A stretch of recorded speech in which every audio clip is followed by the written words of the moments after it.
ఎందుకో పాస్టర్లు మనలాంటి వారే అని తెలియదు, మనలాగే సాటి మనుష్యులని తెలియదు.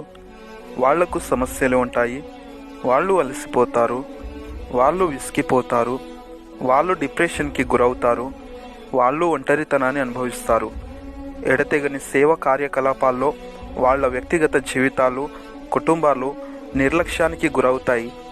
కుటుంబం సంబంధాలు బీటలు వారుతాయి, ఒక్కోసారి పునాదులు కదులుతాయి. అసలు నువ్వు సేవ చేయడం వల్లనే మేమిలా ఇబ్బందులు పడుతున్నాం అని భార్య పిల్లలు అంటుంటే ఎవరికి చెప్పుకోవాలో తెలియక మదనపడిపోతారు. తగినంత సమయం కుటుంబంతో గడపలేక బాధపడుతుంటారు. సంఘస్థుల విమర్శలు, ఇతర సంఘాల నుంచి వచ్చే వ్యతిరేకతలు, సమాజంలో నుంచి వచ్చే బెదిరింపులు, కుటుంబంలో నుండి వచ్చే ఆర్థిక ఇబ్బందులు, దేహంలో నుండి వచ్చే అనారోగ్య సమస్యలు, బంధువుల నుండి వచ్చే చీదరింపులు, పొరుగువారి నుండి వచ్చే తిరస్కరణలు, మతోన్మాదుల నుండి వచ్చే దూషణలు, విరోధుల నుండి వచ్చే హింసలు, ఇలా ఒకటా రెండా దూర ప్రయాణాలు, సమయ అసమానతల వల్ల ఆరోగ్యం క్షీణించడం. పాస్టర్ భార్య పిల్లలు అనుభవించినంత ఒంటరితనం, క్షోభ మిగతా వారికి ఉండదు. కానీ క్రీస్తు కోసం వారి జీవితాలను త్యాగం చేస్తారు. స్నేహితులను, సంబంధాలను కోల్పోతుంటారు, దుఃఖపడుతుంటారు. అయినా అందరి ముందు నవ్వుతూనే ఉంటారు.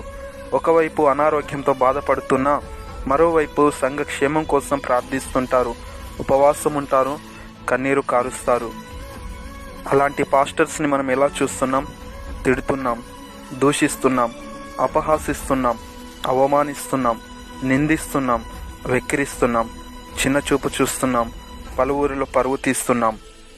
మనకంటే గొప్పగా ఉంటే సహించలేము, బీదగా ఉంటే పట్టించుకోము.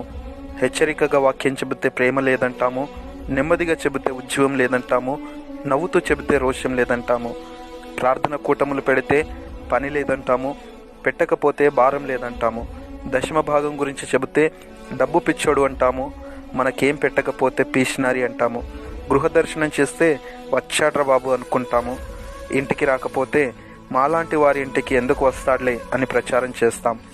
సంఘంలో ఒక స్థానం ఇస్తే నిర్లక్ష్యం చేస్తాం, ఇవ్వకపోతే మందిరం మానేస్తాం, తప్పులు వెతుకుతాం, దుష్ప్రచారం చేస్తాం.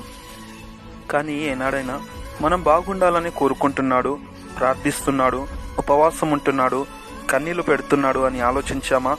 మంచి భోజనం తింటున్నాడని చూస్తున్నామా? మెరిసే తెల్లచొక్క వెనకాల చిరిగిన వస్త్రం ఉందని గుర్తిస్తున్నామా?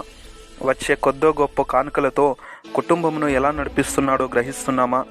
ఆర్థికంగా ఎంత కష్టపడుతున్నాడో అర్థం చేసుకుంటున్నామా? అనారోగ్యంతో ఎంతో క్షీణించిపోతున్నాడో పట్టించుకుంటున్నామా?